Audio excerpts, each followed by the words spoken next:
बिस्मिल्लाहिर्रहमानिर्रहीम। अस्सलाम वालेकुम नादरीन, आप यूट्यूब चैनल देख रहे हैं। मैं इमरान ख़ान हूँ। इम्पॉर्टेंट ख़बरें आ रही हैं, लेकिन क्योंकि आज 8 फरवरी 2024 के बाद एक साल मुकम्मल हो गया। 8 फरवरी 2025 है। इस एक साल के अंदर पाकिस्तान में बहुत सारी चीज़ें बहुत अजीब हुई हैं, लेकिन ये सब कुछ जो पाकिस्तान में हुआ ये 8 फरवरी 2024 के दिन होने वाली धांधली की वजह से हुआ। पाकिस्तान के लोगों को आज इमरान खान साहब ने एहतजाज की कॉल दी हुई है। एक यौम स्याह का उन्होंने ऐलान किया हुआ है, और उसकी वजह यह है कि लोगों का मैंडेट चोरी किया गया था। लोगों का जो इज्तिमाई शऊर है उसकी तौहीन की गई थी, और पाकिस्तान के अंदर पूरा का पूरा इलेक्शन छीन लिया गया था। क्योंकि ये इलेक्शन पाकिस्तान तहरीक इंसाफ जीती थी और बाकी सारी पॉलिटिकल पार्टीज हार गई थी। बल्कि जो PMLN के हमायती भी हैं वो भी ये कहते हैं कि PMLN किसी सूरत 17 से 20 सीटों से ज़्यादा नहीं जीती। ज़्यादा से ज़्यादा 20 सीटें कहते हैं लोग, और कम से कम 17 सीटें बताते हैं कि ये PMLN के हिस्से में आई थी। लेकिन इसके बावजूद पाकिस्तान तहरीक इंसाफ 180 नशस्तें जीत गई। 2/3 से ज़्यादा अक्सरियत उन्होंने हासिल की थी। लेकिन फिर रात को नताइज रोक दिए गए, और नताइज रोकने के बाद तेज़ी से नताइज तब्दील किए गए। 8 फरवरी 2024 की रात को मैंने एक वीलॉग किया था जिस वक्त नताइज रोके गए थे। मैंने उस वक्त आपको बताया था कि अब तक की इतला के मुताबिक 179 सीटों के ऊपर पाकिस्तान तहरीक इंसाफ लंबी लीड से आगे जा रही है, और इस वक्त नताइज रोक दिए गए हैं। अब पता नहीं जब नताइज दोबारा आएंगे तो नतीजा क्या निकलेगा। तो उसके बाद जब हमने देखा तो पाकिस्तान तहरीक इंसाफ की आधी नशस्तें छीन कर PMLN में, MQM में और पाकिस्तान पीपल्स पार्टी में और दीगर जमातों में बांट दी गई। फजलुर रहमान साहब को भी नवाजा गया, बहुत सारे और लोगों को नवाजा गया। तो इस तरह पाकिस्तान तहरीक इंसाफ की जो सीटें हैं वो दूसरी जमातों को मिलने से तहरीक इंसाफ इसके बावजूद सबसे बड़ी पॉलिटिकल पार्टी बन के सामने आई। और लेकिन सबसे बड़ी पॉलिटिकल पार्टी होने के बावजूद सादा अक्सरियत उनके पास नहीं बन सकी। 2/3 अक्सरियत से कम करके इतना कम कर दिया कि वो सादा अक्सरियत में भी नहीं थे, और फिर बाकी सारी जमातों को इकट्ठा करके पाकिस्तान में हुकूमत बना दी गई। PMLN की ख्वाहिश थी शुरू में कि सिर्फ पंजाब में हुकूमत बना लें और वफाक की हुकूमत ना बनाएं, क्योंकि उन्हें इस बात का आइडिया था कि पाकिस्तान जिन हालात में उन्होंने पहुंचा दिया है, इन हालात में इस मुल्क को चलाना मुश्किल नहीं है। लेकिन फिर उनके सर पर डंडा मारा गया और उन्हें कहा गया कि नहीं, अगर आपने हुकूमत लेनी है तो आपको दोनों हुकूमतें लेनी पड़ेंगी।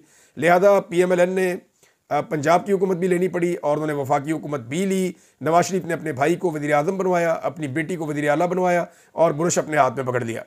अब मामला यह है कि उस वक्त से लेकर अब तक ना इनसे हुकूमत चलती है, ना इनसे निज़ाम चलता है, ना लोगों को इन पर एतबार होता है। पाकिस्तान में महंगाई बढ़ती चली जा रही है। पाकिस्तान में गुर्बत की शरह के अंदर इजाफा हुआ। लगभग 1.5 करोड़ लोग मजीद पाकिस्तान में गुर्बत की लकीर से नीचे चले गए, और ये बड़ा अफसोसनाक है। 18 लाख लोग पाकिस्तान छोड़कर चले गए। ब्रेन ड्रेन लगातार पाकिस्तान में हो रहा है, मईशत गिर रही है। रोज़ाना आलमी इदारों की रिपोर्टें आ रही हैं। फिच की रिपोर्ट आई है कि पाकिस्तान की जो क्रेडिट रेटिंग है वो नीचे जाने का इम्कान है, उसमें कमी हो रही है। और ये सारी वजूहात पाकिस्तान की इस हुकूमत के ऊपर अवाम का अदम एतमाद है। अब अवाम को इमरान खान साहब ने कहा जी यौम स्याह है उसको मनाओ। इस मौके के ऊपर जो हुकूमत है उन्होंने दफ़ा 144 नाफिज कर दी है, पंजाब में भी, आज़ाद कश्मीर में भी और दीगर जगहों पे। और ये दफ़ा 144 को पहली दफ़ा नाफिज नहीं की। दो चीज़ों का तो इन्होंने मजाक बनाकर रख दिया है।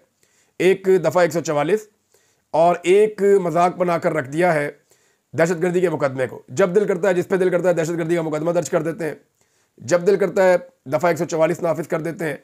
लेकिन इसके बावजूद पाकिस्तानी निकलते हैं और निकल कर एहतजाज करते हैं। तहरीक इंसाफ का कहना है कि वो भरपूर तरीके से एहतजाज करेंगे। आलिया हमजा ने अनाउंस किया, जो पंजाब में इमरान खान साहब ने उन्हें एक अहम ओहदा दिया है और ने ऑर्गेनाइज़र बनाया पार्टी का। तो उन्होंने कहा जी आज दफ़ा 804 नाफिज होगी और पंजाब के अंदर हम भरपूर एहतजाज करेंगे। सोशल मीडिया के ऊपर पाकिस्तान तहरीक इंसाफ ने धांधली के सबूत दोबारा से लगाए हैं और बहुत तेज़ी से कंपेन चलाई है 8 फरवरी के यौम स्याह के हवाले से।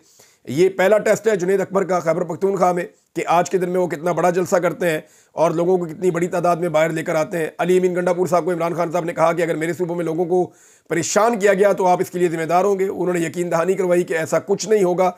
देखते हैं कि कितनी कोऑपरेशन मिलती है खैबर पख्तूनख्वा में, ख़ास तौर पर जुनैद अकबर साहब को, और पंजाब के अंदर कितने लोगों को इकट्ठा कर पाती है पाकिस्तान तहरीक इंसाफ, या कितने बड़े पैमाने पर एहतजाज कर पाती है।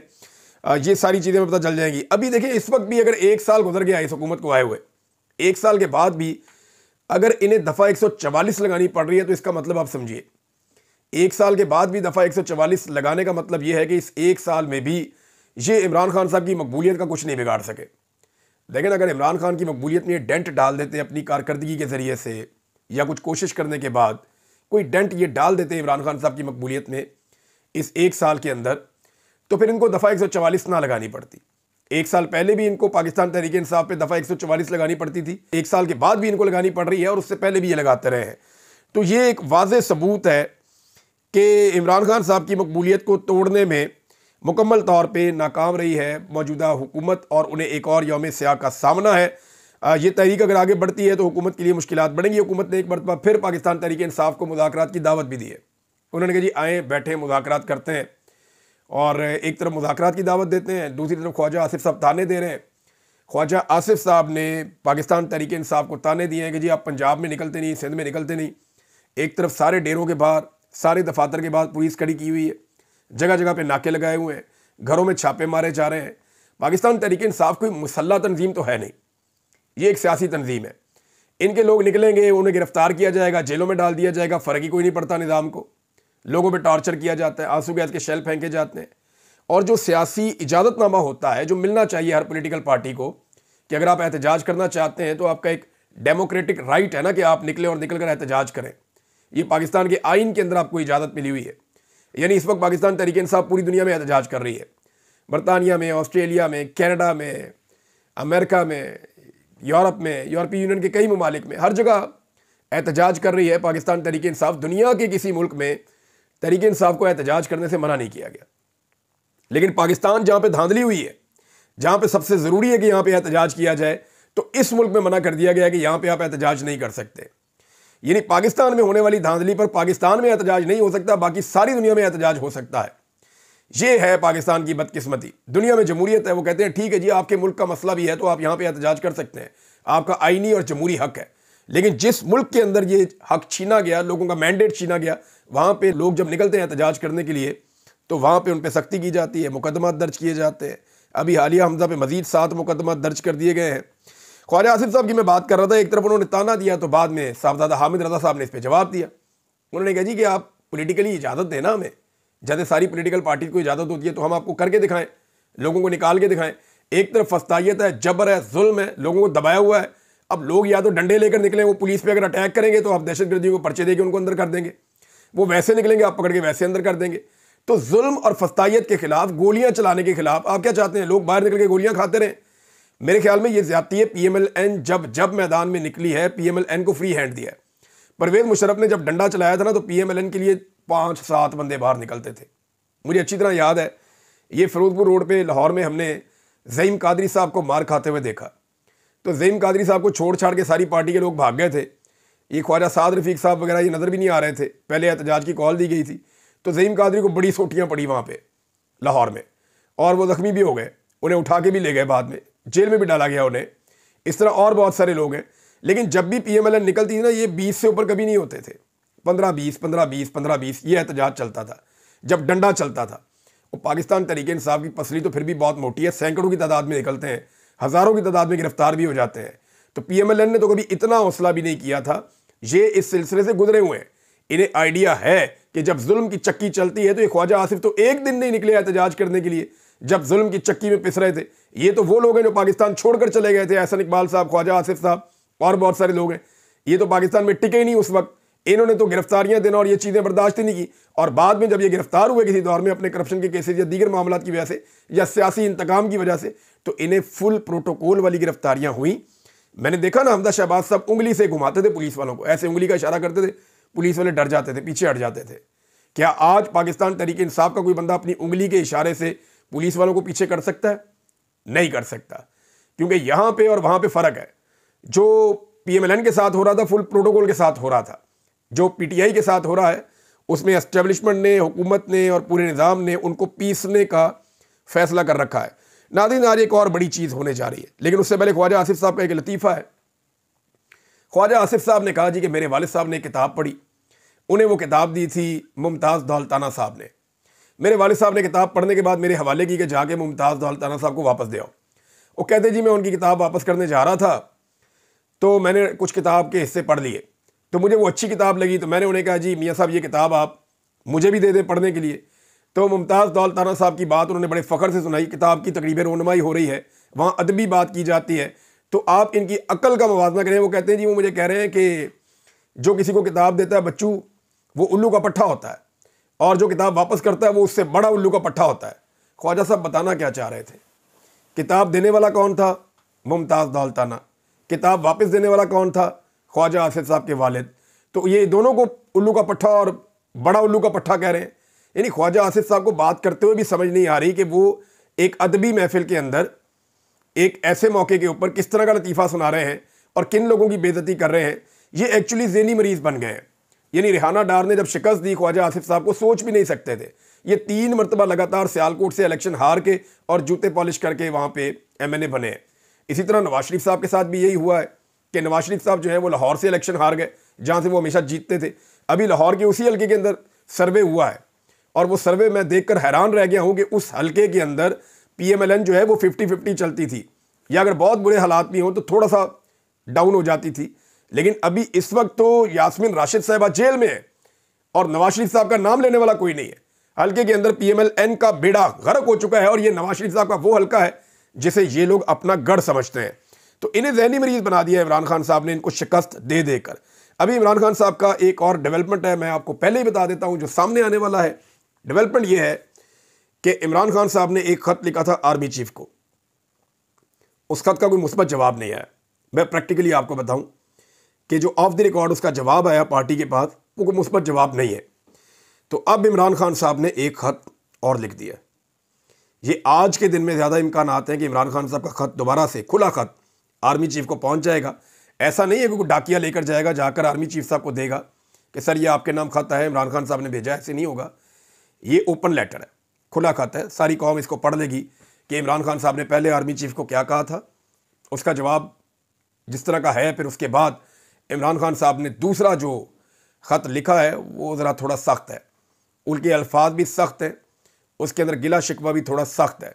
तो पहले से इसकी इंटेंसिटी ज़्यादा है। मुझे इस ख़त के हवाले से कुछ नुकात पता हैं और पहले से मिलते जुलते ही हैं। जो पहले इमरान खान साहब ने बातें की थी वही बातें रिपीट होंगी, लेकिन इस मरतबा ख़त पहले की तरह ज़्यादा नरम नहीं होगा, थोड़ी सी उसकी इंटेंसिटी ज़्यादा होगी। और मुझे लगता है कि इमरान खान साहब अब ख़त लिखते रहा करेंगे आर्मी चीफ को जब तक कि ख़त का सही तरह जवाब नहीं आ जाता। देखिए ये तो उनका इस्तेकाक है ना, कोई भी किसी को ख़त लिख सकता है, जमहूरियत है यहाँ पे। तो इमरान खान साहब आर्मी चीफ को लिखा हुआ दूसरा ख़त आज के दिन में या तो वो पब्लिक कर देंगे, और अगर आज ना किया तो एक आधे दिन में हो जाएगा। लेकिन मेरी इन्फॉर्मेशन के मुताबिक खान साहब का ख़त तैयार हो गया है, लिखा हुआ भी है, सिर्फ उसे पब्लिक करना बाकी है। तो पहले जो ख़त लिखा है उसके ऊपर बड़ा रोला पड़ गया, पूरी दुनिया के अंदर रोला पड़ा उसका।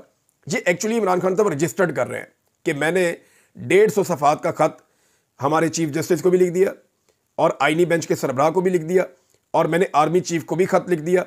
मैं आलमी इदारों को भी लिख रहा हूँ, मैं बैनुल अक़वामी सतह पर भी खतूत लिख रहा हूँ, मैं सबके साथ बात करने के लिए तैयार हूँ। मैंने मुज़ाकरात को मौका भी दिया, हमारे 2 बड़े जायज़ मुतालबात थे, वो मुतालबात तस्लीम नहीं किए गए। तो इमरान खान साहब ने पूरी ग्राउंड बना ली है और एक एक चीज़ इमरान खान साहब ने बता दी है कि जनाब हुज्जत तमाम कर रहा हूँ मैं, ये काम किया जाए। अब बज़ाहिर ऐसा लगता है कि आने वाले दिनों में जो फैसला होगा वो सड़कों पे होगा। ऐसा नहीं लगता कि अब कोई चीज़ तय हो पाएगी दोनों फ्रीकैन के बीच में। उसकी एक वजह है ना, जो मुझे वजह समझ आती है कि इमरान खान साहब मैक्सिमम फ्लेक्सिबल होकर भी जिस पॉइंट तक आए हैं हुकूमत और एस्टेब्लिशमेंट के लिए, वो काफ़ी नहीं है। जो हुकूमत और एस्टेब्लिशमेंट मांग रही है इमरान खान साहब उससे बहुत दूर है, वो उन्हें देना नहीं चाहते, बीच का रास्ता निकल नहीं रहा, और डील करने के लिए इमरान खान साहब तैयार नहीं है। हाँ, मामला डील करना चाहते हैं लेकिन कोई ज़ाती डील वो करना नहीं चाहते। अब इस सूरत हाल के अंदर इमरान खान साहब को अगर नहीं छोड़ा जाता तो फिर उन्हें एक तहरीक चलानी पड़ेगी। ये तहरीक का मोमेंटम आहिस्ता आहिस्ता बन रहा है। आज का दिन बहुत इंपॉर्टेंट है। अगर आज पाकिस्तानी बाहर आते हैं, बड़ी तादाद में बाहर आते हैं, तो पाकिस्तान तहरीक इंसाफ का हौसला बढ़ जाएगा और तहरीक इंसाफ दोबारा एक तहरीक की तरफ चली जाएगी। और अगर नहीं आते तो फिर पाकिस्तान तहरीक इंसाफ को मज़ीद मेहनत करनी पड़ेगी अपने कारकुनों को मोटिवेट करने के लिए, उन्हें बाहर निकालने के लिए। नाज़रीन, इमरान खान साहब का ख़त नहीं है, कुछ और खतूत भी हैं, जिनमें एक ख़त सुप्रीम कोर्ट ऑफ पाकिस्तान के 4 जजेस ने चीफ जस्टिस साहब को लिखे, यानी ख़त लिखा है 4 जजेस ने। इसमें अतर मंदला साहब हैं, मंसूर अली शाह साहब हैं, इसमें जस्टिस मुनीब अख्तर साहब हैं, जस्टिस आयशा मलिक साहब हैं। इन्होंने चीफ जस्टिस ऑफ पाकिस्तान को लिखा और जो प्रॉब्लम्स आ रही हैं इस वक्त जुडिशरी में उनका बताया भी, और उन्होंने कहा जुडिशल कमीशन का इजलास जो बुलाया जा रहा है जजेस की तैनाती के लिए 10 तारीख को, उसे मौखर किया जाए, अभी ना बुलाया जाए, क्योंकि 26वीं आईनी तरमीम के नतीजे में ये इजलास बुलाया जा रहा है। और नए जजेस जब सुप्रीम कोर्ट में आ जाएंगे तो उनका मुस्तकबिल क्या होगा, क्योंकि ये मामला अदालत में लगा हुआ है 26वीं मुतनाज़ आइनी तरमीम का। तो जब तक इस पर फैसला नहीं हो जाता, इसके मुताबिक कोई कार्रवाई ना की जाए। दूसरा उन्होंने कहा कि एक फुल कोर्ट बनाया जाए। अगर ये आ जाते हैं तो फिर अगर फुल कोर्ट बनेगा तो इनका क्या उसके अंदर हिस्सा होगा, क्योंकि ये तो बेनिफिशरी है उस 26वीं आइनी तरमीम के। तो एक आइनी मसला पैदा होता चला जा रहा है जिसकी तरफ जजेस ने निशानदेही की है। फिर इस्लामाबाद हाई कोर्ट में जो हुआ उसके ऊपर भी निशानदेही की गई। वहाँ जस्टिस बाबर सत्तार साहब ने भी एक खत लिखा है और उन्होंने गैर आइनी करार दिया है जो कदम उठाया गया chief justice Islamabad high court की जानिब से सीनियरिटी की जो लिस्ट जारी की गई है उसको लेकर। तो जस्टिस बाबर सत्तार साहब ने बड़ा अहम खत लिखा है, उसमें बड़े अहम कानूनी नुक्ते उठाए हैं और उनका ये कहना है कि बाहर से आने वाले 3 जजेस जो हैं ये मामला ठीक नहीं हुआ, कानून और आइन के मुताबिक नहीं है और इनको जो सीनियरिटी के अंदर ऊपर लाया गया है ये भी आइन और कानून के मुताबिक नहीं है। यानी जो इस्लामाबाद हाई कोर्ट में चीफ जस्टिस बन जाएंगे आकर, वो एलिजिबल हो जाएंगे सुप्रीम कोर्ट ऑफ पाकिस्तान में आने के लिए भी। देखिए ना, गौर करें, एक जज लाहौर हाई कोर्ट में 15वें नंबर पे है और वो सुप्रीम कोर्ट ऑफ पाकिस्तान का जज कभी नहीं बन सकता 15वें नंबर से, आ ही नहीं सकता एलिवेट हो गए सुप्रीम कोर्ट ऑफ पाकिस्तान में। तो जब आप उसको उठाते हैं और दूसरी हाई कोर्ट में लाते हैं और वहाँ पे पहले नंबर का जज बना देते हैं तो वो automatically supreme court of Pakistan के लिए एलिजिबल हो जाता है। अब ये एक इंतहाई अहम नुक्ता है, ये नुक्ता भी उठाया गया है और दीगर नुकात उठाए गए हैं कि ये सीनियरिटी ऐसे बनती नहीं है। तो सीनियर जजेस वही हैं 3 जो पहले से मौजूद हैं इस्लामाबाद हाई कोर्ट में। ये नुक्ता जस्टिस बाबर सत्तार साहब ने भी उठाया। लेकिन हम ये देख रहे हैं कि चाहे चीफ जस्टिस याया अफरीदी साहब हो सुप्रीम कोर्ट ऑफ पाकिस्तान के, या आइनी बेंच के सरबराह हो जस्टिस अमीनुद्दीन खान साहब, या इस्लामाबाद हाई कोर्ट के मौजूदा chief justice justice Aamir Farooq साहब हों, इन तीनों को किसी चीज़ का असर ही नहीं हो रहा। जो नुक्ता उठा रहे हैं वकला, जो नुक्ता उठा रहे हैं सहाफ़ी, जो लोग कह रहे हैं ये ज़्यादती हो गई है, हर तरफ से आवाज़ उठ रही है, बार कौंसिल से कह रही है कि ये चीज़ें रोकनी चाहिए, ये सिलसिला ठीक नहीं है, इससे अदलिया अंडरमाइन हो रही है। लेकिन ये सारी चीज़ें लगातार की जा रही और ब्रेक लगाने के लिए तैयार नहीं है। तो ऐसा लगता है कि अदलिया के मुकम्मल कंट्रोल तक ये ऑपरेशन रुकेगा नहीं। पहले तो एक रिजीम चेंज ऑपरेशन हुआ, उसके बाद जो है वो पाकिस्तान तहरीक इंसाफ को कुचलने का, तोड़ने का पूरा ऑपरेशन हुआ और उसके बाद एक जबर एक्शन हुआ, यानी वो इलेक्शन हम उसे कहते हैं लेकिन जबर एक्शन हुआ। फिर एक जाली पार्लियामेंट बनाई गई। तो अब जो है वो मीडिया को, अदलिया को, हर चीज़ को कंट्रोल करने के लिए बाकायदा एक पूरा ऑपरेशन पाकिस्तान में जारी है। तो अदलिया कंट्रोल का जो ऑपरेशन है ये उसका एक हिस्सा है, बज़ाहिर दिखाई देता है। नाज़रीन, अमेरिका से खबर ये है कि जो विल्सन, जिन्होंने पहले ट्वीट भी किया था, मैंने आपको पिछले वीलॉग में बताया भी था, उन्होंने अमरीकी पार्लियामान में खड़े होकर इमरान खान के साथ होने वाली नाइंसाफ़ी के लिए पाकिस्तान की आर्मी को जिम्मेदार करार दे दिया है। यानी जमहूरियत को अंडरमाइन किया गया, इमरान खान को जेल में डाला गया, पाकिस्तान आर्मी की जानिब से डाला गया। सदर ट्रंप भी इसी तरह के इंतकामी केसेस का निशाना बने हैं, वो इसकी तकलीफ को समझते हैं। जो करप्ट जुडिशल सिस्टम है उसका सदर ट्रंप निशाना बने। तो साथ ही उन्होंने कहा कि पाकिस्तान इमरान खान को रिहा करे और जमहूरियत को बहाल करना चाहिए पाकिस्तान में। तो पाकिस्तान की हुकूमत पर इदारों पर जोर डाला है दोबारा से जो विल्सन ने। उन्होंने कहा जी इमरान खान साहब से इख्तलाफात ज़रूर है, लेकिन इसका मतलब ये नहीं है कि आप जमहूरियत को नुकसान पहुँचे। वो जमहूरियत के नुक्ता नज़र से कह रहे हैं कि पाकिस्तान और अमेरिका के बेहतर ताल्लुकात के जरिए ज़रूरी है कि पाकिस्तान में जमहूरी इकदाम किए जाएँ और अवामी मैंडेट का एहतराम किया जाए। बार बार वो ये बात कर रहे हैं कि इमरान खान को जाली केसेस में अंदर ना रखा जाए बल्कि उनको रिहा किया जाए। फैसल चौधरी को गिरफ्तार किया गया था, नाज़रीन आपको पता है, क्योंकि इससे पहले जो इमरान खान साहब का खत था वो फैसल चौधरी बाहर लेकर आए थे, जो पहले वाला खत था। तो फिर फैसल चौधरी साहब को गिरफ्तार किया गया, लेकिन वकला ने एहतजाज किया, मीडिया ने एहतजाज किया, पाकिस्तान तहरीक इंसाफ ने आवाज़ उठाई। तो जब बहुत आवाज़ उठी तो फिर फैसल चौधरी साहब को छोड़ दिया गया। अब इमरान खान साहब का नया ख़त भी आ गया है। लाजमी बात है कि इस ख़त के मंदरजात या इस ख़त के अंदर जो कुछ लिखा है अगर हमें पता है तो फिर पाकिस्तान की इस्टेब्लिशमेंट को या हुकूमत को भी आइडिया हो गया होगा। लेकिन वो ख़त अब आने वाला है और बहुत जल्द सबके सामने आ जाएगा। नाज़रीन, पत्तन की जो रिपोर्ट आई है उसने बहुत सारे पोल खोल दिए हैं। वो रिपोर्ट ये कहती है जी पाकिस्तान के अंदर तकरीबन मार्शल लॉ वाला माहौल बना हुआ है। वो रिपोर्ट ये कहती है कि पाकिस्तान के अंदर बहुत बदतरीन धांधली हुई है। इस अजीब तरीके से धांधली हुई है कि 64 नए तरीके धांधली के दरियाफ्त करके इस मरतबा उनको इम्प्लीमेंट किया गया है। ये पत्तन की रिपोर्ट कहती है। लेकिन इलेक्शन कमीशन ऑफ पाकिस्तान जो धांधली के लिए ज़िम्मेदार है, जिन्होंने पाकिस्तान के हालात को यहाँ तक पहुँचाया है, वो इलेक्शन कमीशन ऑफ पाकिस्तान इसकी ज़िम्मेदारी लेने के बजाय पत्तन के ख़िलाफ़ एक स्टेटमेंट जारी करता है और उसमें ये बताता है कि जनाब ये गुमराहकुन है। उसमें ये बताता है जी इन्होंने ठीक बात नहीं की, हक़ाइक़ के मुनाफी करार दिया।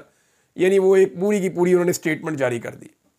हालांकि पूरी दुनिया से जितने मुबस्सरीन आए थे उनको ले लें, जितनी तंजीमें इसको कवर कर रही थी उनको ले लें, जितने सर्वेस किए थे उनको ले लें, पाकिस्तान का जितना मीडिया मौजूद है उनको ले लें, जितने वोटर्स के अंदर आपने दोबारा सर्वे करवाने आप करवा के देख लें। इलेक्शन कमीशन ऑफ पाकिस्तान ने पाकिस्तान की तारीख का बदतरीन इलेक्शन करवाया है 8 फरवरी 2024 को, और इसमें किसी शक और शुबे की गुंजाइश नहीं है। आखिरी खबर यह है नादरीन के कदाफी स्टेडियम का इफ्तिताह हुआ और मुस्लिम लीग नून के मीडिया सेल ने उठा के एक इंडिया के स्टेडियम की फुटेज लगा दी और नीचे जनाब बड़े जुमले शुमले लिख दिए, और PMLN के कुछ जो करीबी सहाफ़ी हैं उन्होंने इसको पोस्ट करना शुरू कर दिया और तारीफ़ें शुरू कर दी मोहसिन नकवी की और पंजाब हुकूमत की और मौजूदा हुकूमत की। वो बाद में जब प्रोपेगेंडा खोला गया जनाब ये तो वीडियो ही एक इंडिया के स्टेडियम की है, क्रिकेट स्टेडियम की, तो उसके बाद फटाफट डिलीट करके भाग गए। तो ये ज़िम्मेदार चैनल्स हैं, ऐसी गलतियां हो जाती हैं बाद औक़ात, लेकिन इस लेवल के ऊपर जो है वो इस तरह की गलतियों की पकड़ भी हो जाती है। फिर गलती किसी से भी हो सकती है, सब इंसान है, गलती का पुतला है, लेकिन कम से कम ये देखना चाहिए कि इंडियन है या वो पाकिस्तानी है, इस तरह की गलतियां हो जाती हैं, इनको माफ़ कर देना चाहिए। लेकिन पाकिस्तान तहरीक इंसाफ का जो सोशल मीडिया है वो बड़ा तगड़ा है, वो फिर माफ़ी शाफ़ी कोई नहीं देता। तो नादरीन आज का दिन जो है वो यौम स्याह का दिन है। पाकिस्तानी इसमें कितना ज़ोर लगाएंगे आने वाली सियासत का डिपेंड इसके ऊपर है। हम देखते हैं आज क्या होता है, आपको रिपोर्ट करते हैं बाद में। अब तक के लिए इतनी अपना ख्याल रखिएगा, अपने इस चैनल का भी। अल्लाह हाफ़िज़।